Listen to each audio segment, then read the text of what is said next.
Dhaka metropolitan police commissioner Sheikh Mohammad Sajjad Ali বলেছেন, গুলির নির্দেশনা তার নয়, পুলিশ আইনেই বলা আছে। সকালে রমনায় ঢাকা মহানগর পুলিশের সাইবার সাপোর্ট সেন্টারের উদ্বোধন করেন ডিএমপি কমিশনার। তিনি বলেন, ভুক্তভোগী সহজেই যে কোনো অভিযোগ করতে পারবে সাইবার সাপোর্ট সেন্টারে।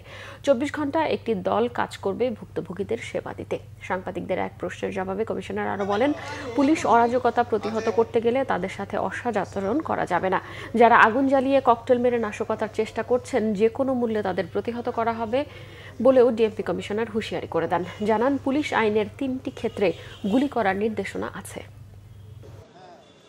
এটা পুলিশ কমিশনারের কোনো নির্দেশনা না, এটা এই দেশের আইন। আপনারা আইনটা দেখেন। আমি তো কোনো নিজে আইন বানাই না, আইন বানাই পার্লামেন্ট। এদেশের বেসিক আইনে বলা হয়েছে আমাদের পিআরবিতে 3টা ক্ষেত্রে ফায়ার ওপেন করার কথা বলা হয়েছে। একটা হচ্ছে to establish right of private defence. Right of private ডিফেন্সের মধ্যে আছে মানুষের জীবন এবং জানমাল। 2 নম্বর ক্ষেত্র হচ্ছে সিআরপিসি 127 এবং 28-এ আনলফুল অ্যাসেম্বলিকে ডিসপার্স করার জন্য।